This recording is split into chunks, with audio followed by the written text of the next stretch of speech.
Behind the Oscar-winning war epic Patton, there was never just a movie. What audiences saw as a heroic battlefield drama was, in reality, a project surrounded by resistance, ego, and fear.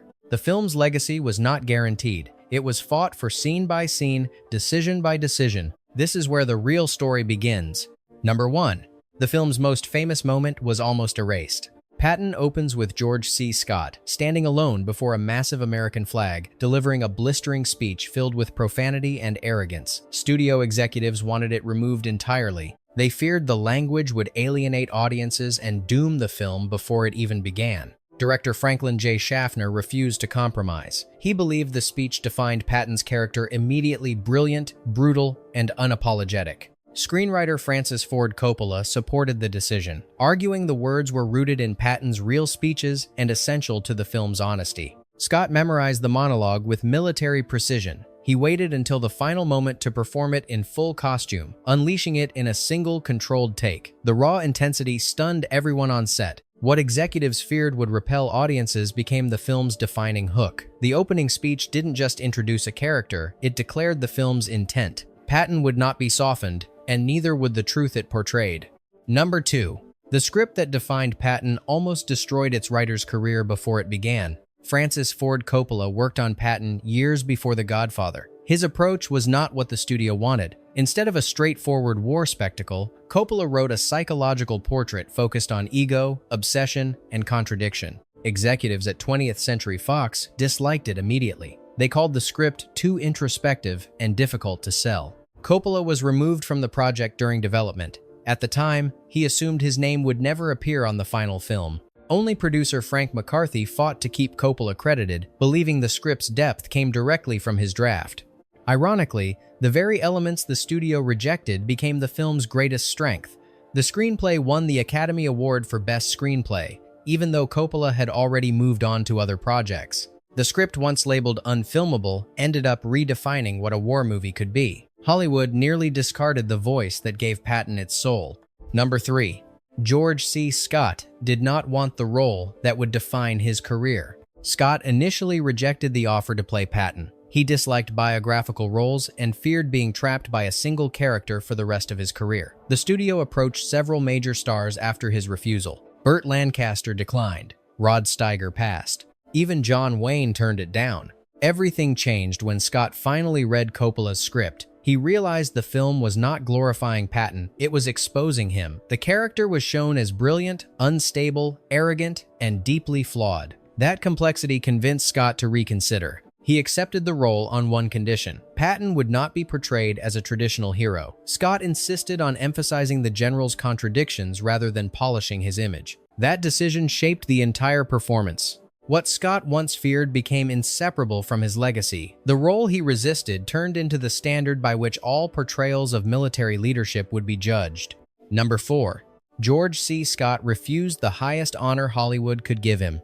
Scott won the Academy Award for Best Actor for Patton in 1971. When his name was announced, it should have been the peak of his career. Instead, Scott rejected the Oscar outright. He had warned the Academy in advance that he would not accept it. He publicly dismissed the ceremony as a meat parade, arguing that performances should not be judged competitively. Scott believed acting was a craft, not a contest. Despite his refusal, the Academy awarded him the statue anyway. He returned it. The decision shocked Hollywood. Scott became the first actor to refuse an Oscar, turning the moment into a cultural event of its own. Some saw it as arrogance, others saw it as integrity. The rejection became inseparable from his performance. The man who portrayed Patton's defiance mirrored it in real life, reinforcing the film's reputation as something uncompromising and confrontational. Number 5. Patton's own family strongly objected to the film. Relatives of General George S. Patton believed the movie misrepresented him. They argued it focused too heavily on his temper and volatility while downplaying his strategic brilliance. The infamous slapping incident angered them most, as they felt it permanently damaged his public image. Producer Frank McCarthy defended the portrayal. He insisted the contradictions were essential and truthful. The film was not intended to be a tribute, but an honest examination of power and personality. The family attempted to influence the production, but the studio refused to alter its direction. Once released, the film reshaped how the public understood Patton. For many viewers, George C. Scott's version became the definitive one. The family's objections never faded, but history sided with the film. Their loss of control over Patton's image became permanent. Number 6. The film achieved its epic scale by filming almost entirely in Spain. Rather than shoot across multiple European countries, the production relocated to Spain to control costs and logistics. The decision was practical, not artistic. Spain offered inexpensive labor, vast landscapes, and access to military equipment. The Spanish government, under Franco's regime, provided soldiers as extras along with tanks and aircraft. This cooperation saved millions of dollars, but it came with restrictions. Political content had to be carefully avoided, and censorship was a constant concern. Despite these limitations, the locations convincingly doubled for North Africa and Europe. Most audiences never realized the film was shot in Spain. The illusion worked completely. Spain became an invisible contributor to the film's success. Without it, Patton would never have looked as massive or authentic as it did. Number 7. Authentic World War II tanks were almost impossible to find. By 1970, most operational World War II tanks no longer existed in usable condition. Patton required dozens of armored vehicles to stage large-scale battle scenes. The production faced a serious problem. Realism was expected, but the hardware was gone. The solution came from the Spanish army. Spain supplied M48 Patton tanks, post-war machines that were historically inaccurate for World War II. The crew repainted and modified them to resemble German panzers. Military historians noticed the difference immediately. Audiences did not. The sheer number of tanks on screen created an overwhelming sense of scale. Accuracy took a backseat to spectacle, and the illusion worked. The battles felt massive, mechanical, and unstoppable. The compromise revealed a truth about war cinema. Authentic emotion mattered more than authentic machinery. The tanks were wrong, but the impact was right. Number 8. A real World War II general shaped one of the film's most important performances. Karl Malden portrayed General Omar Bradley, and unlike most historical figures in the film, Bradley was still alive during production. He served as a technical advisor and closely monitored how he was depicted. Malden studied Bradley's speech patterns, posture, and restrained demeanor. Bradley insisted on accuracy, correcting details in dialogue and behavior. He wanted to be shown as thoughtful and disciplined, not overshadowed by Patton's theatrics. The presence of the real Bradley added pressure to the performance. Malden later admitted it was intimidating to portray a man who could critique every gesture in real time. The result was a crucial balance. Bradley's quiet restraint grounded the film, offsetting Patton's volatility. Without that contrast, the story would have collapsed into spectacle alone. Number 9. George C. Scott did not naturally resemble General Patton. Physically, Scott looked nothing like Patton. The real general had a rigid jawline, a distinctive posture, and a commanding silhouette. To close that gap, the makeup department relied heavily on prosthetics. Scott's jaw was reshaped, his facial proportions altered, and every uniform was tailored to mirror Patton's exact appearance. Photographs guided every detail. From the fit of the helmet to the cut of the riding boots, accuracy was treated as non-negotiable. Scott also adopted Patton's physical habits, carrying himself with deliberate stiffness and precision. Veterans who had served under Patton later commented on the resemblance. Many said it felt as if the general had returned. Even Patton's critics admitted the transformation was unsettling. The physical illusion strengthened the performance. Once Scott looked like Patton, he began to move like him. The line between actor and subject narrowed until it almost disappeared. Number 10. The real Patton was more extreme than the version shown on screen. The film presents Patton as intense and unconventional, but it softened some of his more unsettling beliefs. In reality, Patton openly believed in reincarnation. He claimed to have lived past lives as a Roman legionnaire and a Napoleonic soldier. He believed destiny guided him from one battlefield to another across centuries. These beliefs shaped his confidence and his recklessness. Allies admired his certainty but worried about his stability. Some officers quietly questioned whether his obsession with history bordered on delusion. The film hints at this mindset, but never fully explores it. The decision was deliberate. Going further risked alienating audiences and undermining Patton's authority as a military leader. In truth, the man was stranger than the myth. The movie created a legend. Reality was far less controlled. Number 11.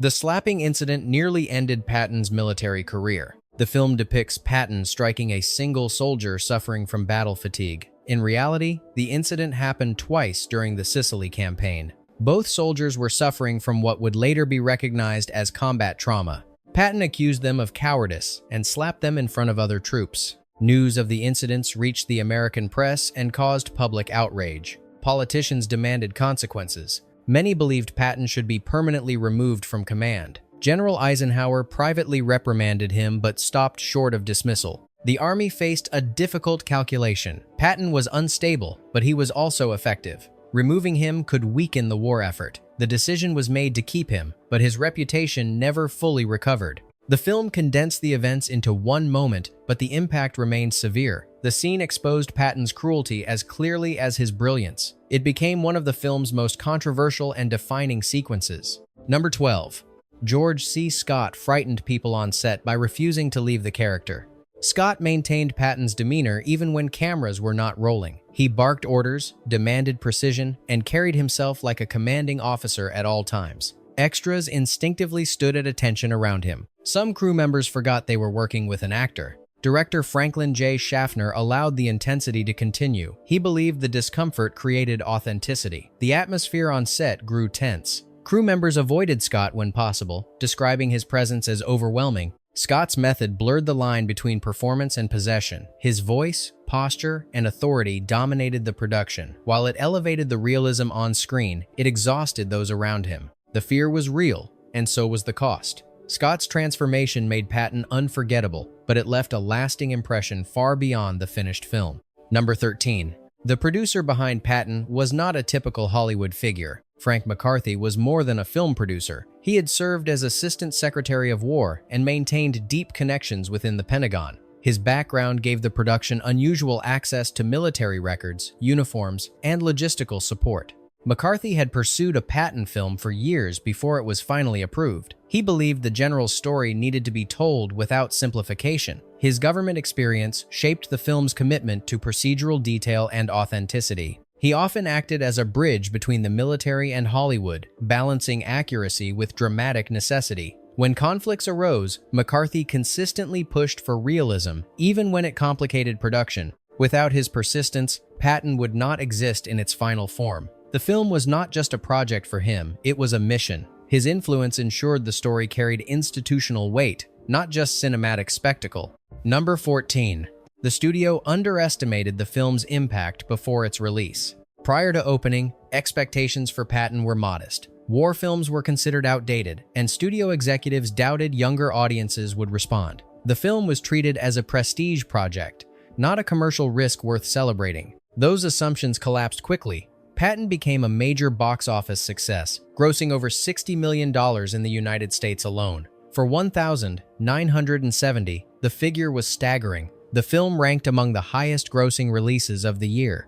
Audiences responded to its complexity. The blend of large-scale battles and psychological tension created a new template for war cinema. Viewers debated Patton's character rather than simply admiring him. The success forced Hollywood to reconsider what audiences wanted. Patton proved that war films could be intellectually challenging and commercially powerful at the same time. Number 15.